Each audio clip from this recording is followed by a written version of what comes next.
Hey, we're back, and I'm your host, BKP, and we are in beautiful downtown Blue Ridge, Georgia at Sycamore Crossing, and it is time for Ask the Doc. We want to thank the Georgia Cancer Specialist affiliated with Northside Hospital for this segment.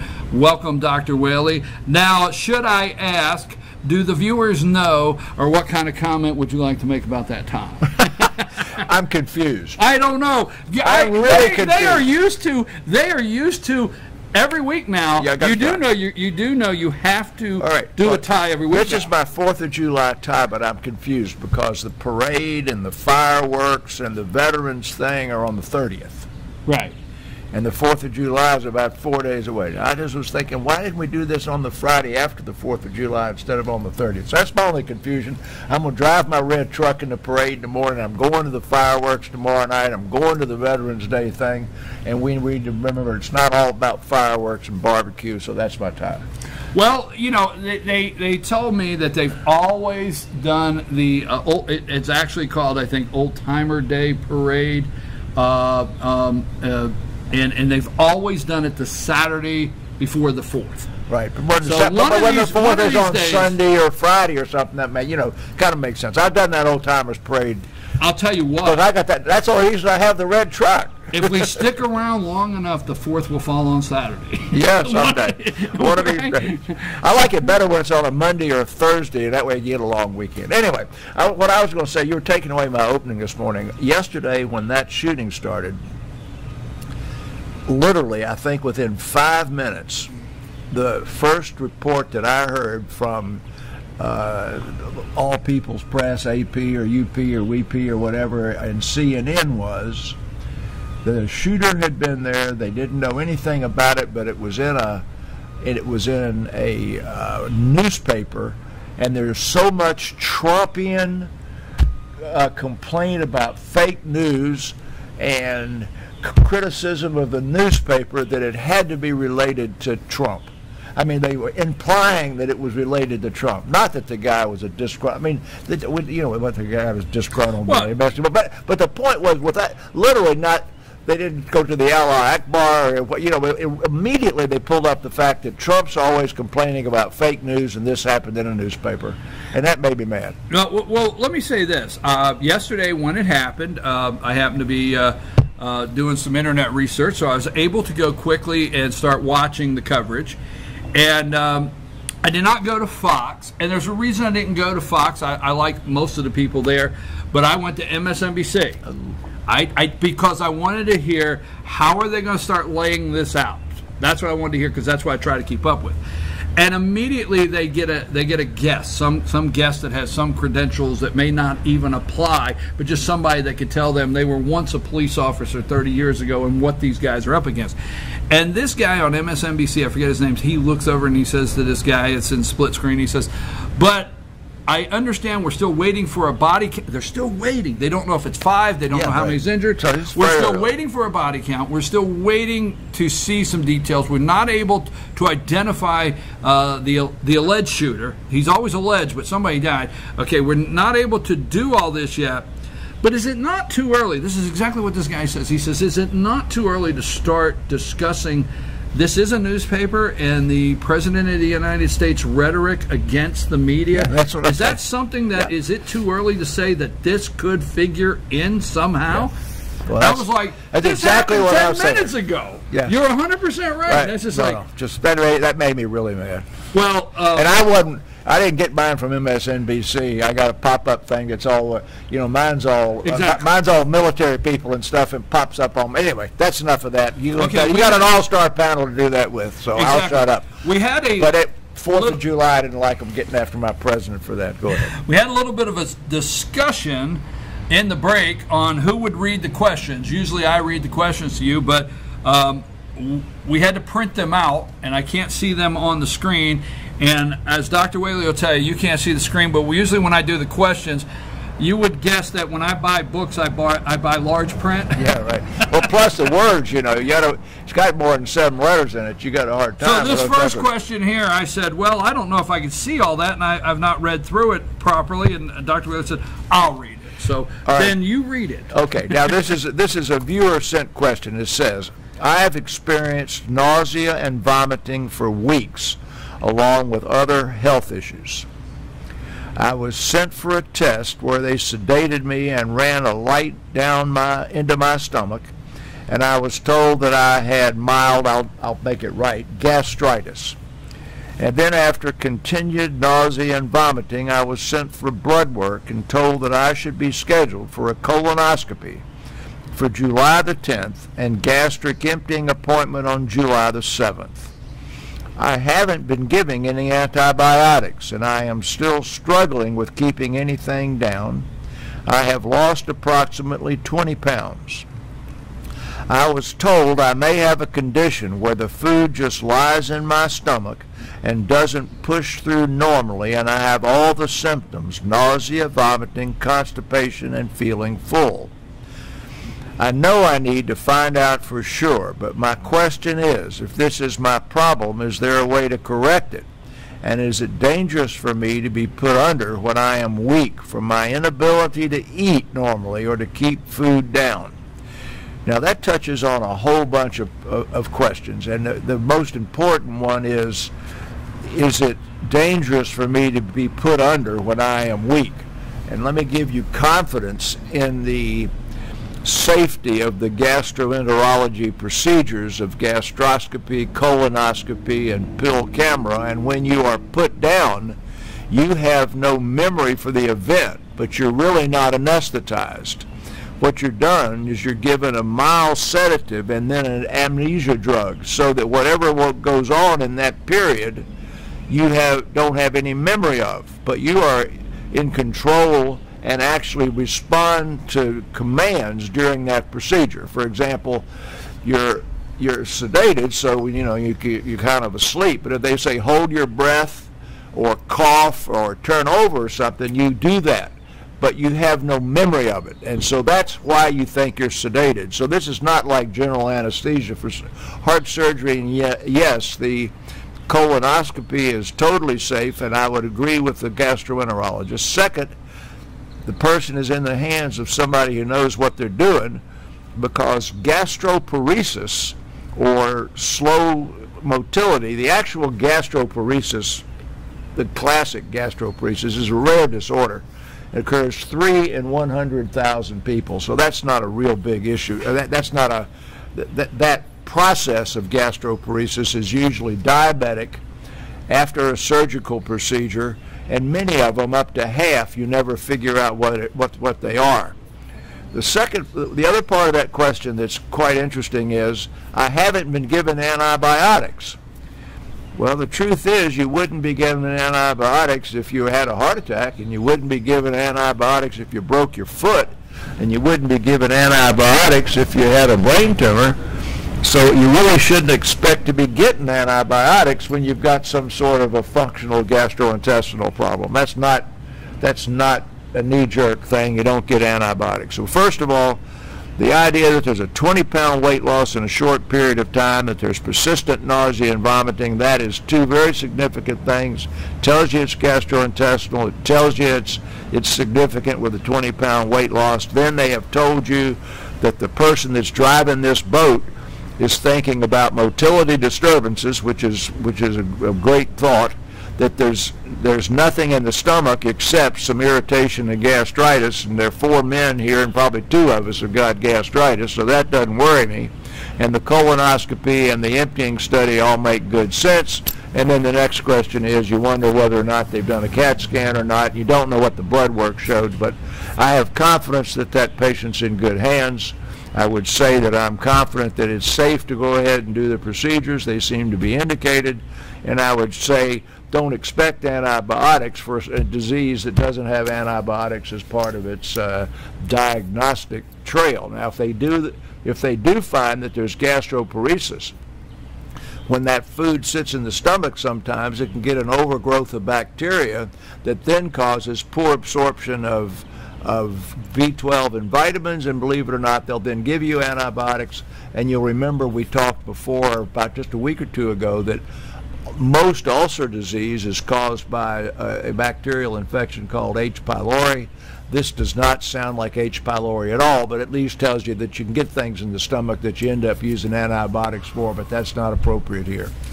Okay, thank you very That much. was a long. That was a long question. No. It was a long question, but I tell you what I really liked about that question, Dr. Whaley, and how much I appreciate you is the viewer went through the complete diagnosis, what they are going through, what they are experiencing, and what has been prescribed, recommended to further her treatment or their treatment, whoever it may be. And you went through all of that, and I thank you for that. Viewers, that's exactly how in-depth Dr. Whaley will get with this, and you're able to see through this that the care for what's explained to you is appropriate. Right. Okay? Is that when I That's get correct, yeah. And but sometimes you could be going through something, and you're going through medical examinations, and there's something that maybe could be missed, and that's not disrespectful to a doctor. But I've said that many times. Right. I've said go see Dr. Tidman and get off the internet and quit reading. Exactly. Okay, right. now I'm going to get the second question, and then you get the You want to borrow the glasses? No, I'm going to right, do this. go ahead. I've got my arms extended. All right. And I want this one for a reason, because there's another side of this question I want to ask you. I am feeling tired throughout the day, and I doze off when I first lay down, but when I actually try to fall asleep, I cannot fall asleep and lie awake for hours. Someone suggested melatonin. Does this work? All right. First of all, the question about the lying down and falling to sleep. Can you bring up that chart that looks like this? The viewers are looking at this chart, and this chart has the recommended amount of sleep as the black box at various ages. And you'll notice that when you're a child, they recommend 14 to 17 hours of sleep when you're a little bitty kid. But Is that why they say you slept like a baby? Slept like a baby.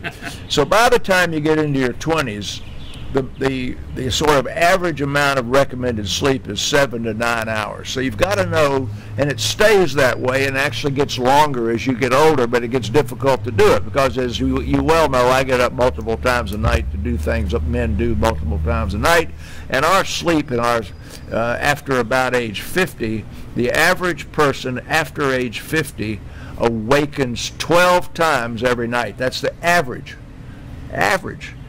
And now they don't recall all of them, but they may be cold when they put the blanket back over them and so forth. So the idea of waking up and falling asleep and waking up and falling asleep is normal.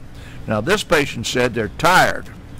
I've got a great big old chart she's got over there that's about 10 pages long that shows multiple causes, and we've had this before, from psychiatric medical conditions, neurological medications, restless legs, and everything else. But over here, they take the question here focuses on melatonin, and that brings up your biological clock again. You remember that we've talked a few weeks ago about jet lag, and if you go east over 5 time zones, it takes as long as 7 days to recover. So, and I say exercise in the daylight when you fly to other time zones so that the light can fix your circadian rhythm. So about 9 p.m., assuming that you're in a stable place, you haven't gone through time zones, your body secretes melatonin, and that melatonin is associated with some degree of sedation, and that lasts between 10 and 12 hours. Well, you saw over here you only had 8 hours or so of regular sleep, so that means that when you start to wake up the next morning, you've still got the melatonin around. Now, daytime fatigue can be all of those other things over there, and sleep apnea is one, and low thyroid is one, and everything else. But if you stick purely to circadian rhythm, the circadian rhythm, meaning biological clock, sleep disorders, are called, I'll just run right through them. One is called delayed sleep wake phase disorder. Second one is advanced sleep wake phase disorder. Third is irregular sleep wake phase disorder. The fourth is shift work disorder. Guy works night shift for 3 weeks and then goes to day shift. And the last one is jet lag. Well, every one of those are related in some fashion to the daylight nighttime circadian clock. And this discussion of this patient over here doesn't really sound like somebody with sleep apnea who's fatigued all day, and they don't really sound depressed, and they don't really sound hypothyroid, and they don't sound like they've got cancer or anything. So it actually makes some sense to think of melatonin as a fix before they go to the sleep study. You remember a few weeks ago I said, forget it, go see the sleep study guy. This is messed up and you need to sleep study. So here's what I would tell this person. 1, exercise in the daylight, and I tell everybody to exercise anyway, but exercise in the daylight significantly enough to become fatigued from exercise, not just I'm kind of laying around the house. So get out and go walk for 30 minutes or walk an hour. Go to bed and set a real honest-to-goodness sleep time. And remember, no television in the bedroom, no writing in the bedroom, no eating in the bedroom. The bedroom's for making love and sleeping. And do it that way. Give that about a week. If it doesn't work, go down to the grocery store and buy melatonin. And the melatonin comes in 2, 3, 4, 5, any place between 2, 3, 4 milligrams of melatonin. Take it an hour before you go to bed. Go to bed at a real good, decent hour, I'd say before 10 o'clock. Shut the lights down. I go to bed at 8:45, so I can get up and exercise. So anyway, go to sleep at a solid time, no distractions, and then use that melatonin for about 2 weeks. And if you haven't fixed it, then it's time to go talk to Dr. Tedman or somebody about a sleep study. Real quick, because I know this next question is complicated. You're gonna handle that, but I'm gonna spend about a week on this next one. There's 2 things. We've talked about sleep multiple times on the show, and I've told you, I can go home and I can sit in my chair and go like this, and I look over. At least it'd say I'm going to bed. I mean, I fell asleep in the chair twice, and then I go to bed and I don't go to sleep. Okay, or the one I want to ask you about, and it's probably pretty simple. It may be a silly question to ask. But what about those times when you come in and you say, I am exhausted, and you lay down and you say, I don't even remember falling asleep? That's wonderful, isn't it? Isn't it? So, I mean... That's all normal. As I said last time, many of the problems with falling asleep is the complexity of the 20th century. I mean, you've got to, you may have gone and done a ball game and gotten home at midnight after a ball game. And you got to get up at 5 o'clock, and you're going to interview the daggum Congressman Collins, or you're going to have to go talk to Speaker Ralston or something, and then you've got about a 5-hour period you might be able to sleep, and now you're worried you're not going to get up on time, your alarm clock isn't going to work. You're exactly right. I mean, that's not a disorder. That's a 20th century lifestyle, 21st century lifestyle. Yeah. Okay, again, we always want to thank Georgia Cancer Specialists affiliated with the Northside Hospital for this segment, and this brings us to our third question this morning. A big word, real big word with a couple letters in there. I will definitely mess up. Go ahead. This one here. All right. A friend of mine recently has been diagnosed with ovarian cancer. In doing some reading, I came across immunotherapy. See, immunotherapy, I can read that here, but immunotherapy, that would be tough. Yeah. So you came across immunotherapy. Can you explain this, and is there science behind it to suggest it works in helping treat cancer? And I want to tell you that's the most important question we've had here in years. The progress that has been made in cancer in the last 2 or 3 years is basically all related to the genetic recognition that cancers are caused by driver mutations and by genetic things, and the progress is not in more surgery, more radiation, and more chemotherapy. So I want to go back and give a quick history on the immunology and how we know this goes on. In the late 1800s, sarcoma is still a terrible cancer we don't have much treatment for. In the late 1800s, a surgeon took dead bacteria and injected it into sarcomas, and they began to shrink, and people said this got something to do with making antibodies. And I have mentioned this once before. Fast forward to 1945 to Japan.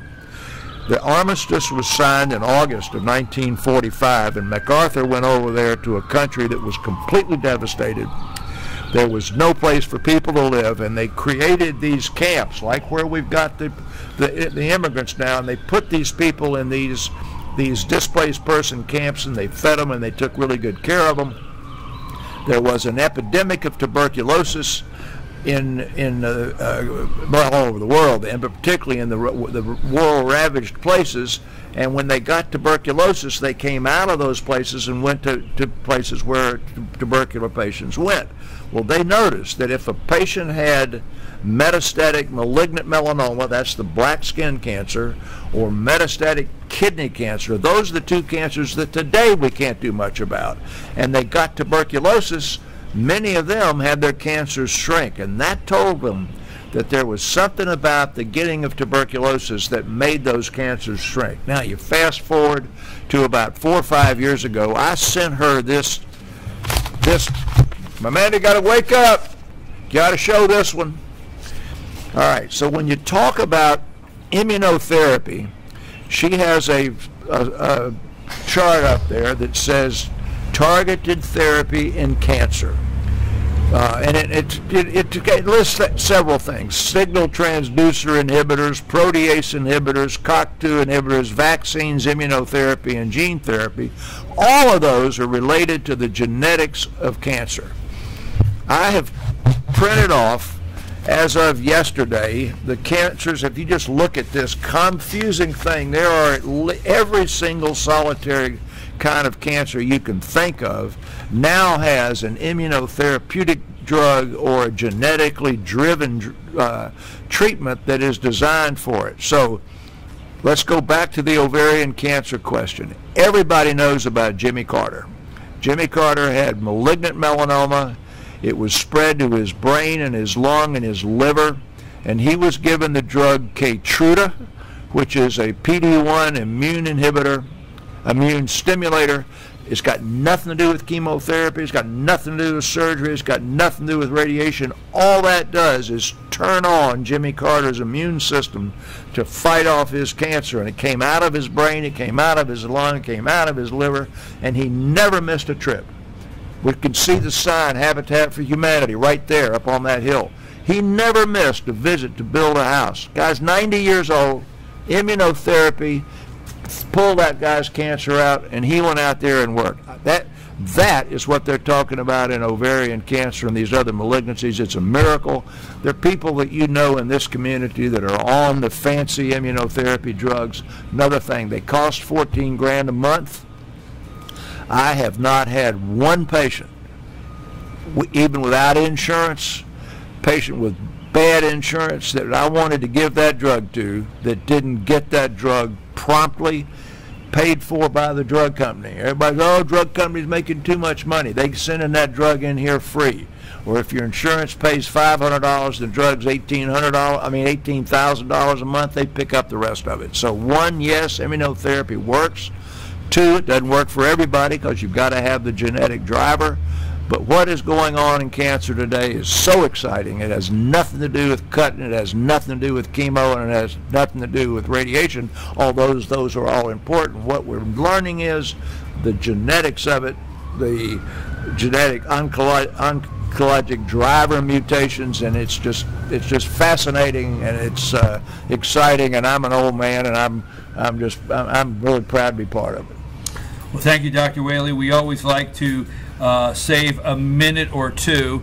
And today, as you can see, the All-Star panel, and we got a long list of what's going on with this Independence Day weekend here. Got a lot of guests coming in. So I don't mean to drill it down to a minute or two, but what would you like to close with? We're going to drill it down to a minute or two. This is there was a big article in the newspaper day before yesterday that focused on our local brand pharmacies that said the new shingles vaccine, the Shingrix, is in limited supply, and that it's difficult to get because so many people are taking it.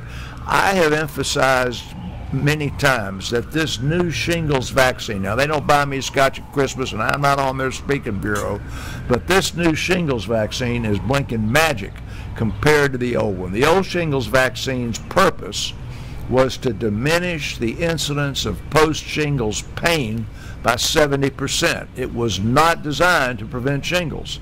This new one prevents shingles 97% of the time. The other one didn't present it at all. So if you get the opportunity to find the drug, find that Shingrix and get that shot, you're over age 60, don't say, well, I don't like take shots, I don't take a flu shot, they make me sick. You go get the darn thing. And my patients were discouraged when they saw the article saying you can't get it. I said, well, so in that case, go down there to your pharmacy, get your name on the list, so that it's like somebody cancels a ticket to the football game, you can get a ticket. You'll get it in turn, and go take the darn thing. Thank you, Dr. Whaley. We want to thank Georgia Cancer Specialists along with Northside Hospital for this segment, Ask the Doc. Don't forget, if you have a question for Dr. Whaley, you email it to us at info at fetchernews.com. Put in the subject area, Ask the Doc. We'll get them to Dr. Whaley. Thank you. Thank you for your time. Thank you for your service to our country. And thank you for being our doc on Friday. All right. And you have a great Saturday in the parade. Yeah, have great 4th of July on the 30th. There you go. I'm your host, BKP. We'll be right back. We're going to talk about lighting up Lake Blue Ridge for 2 or 3 minutes, and then we're going to move on to the All-Star panel. And you never know what's going to happen this morning. We still have a lot of show left right after these messages.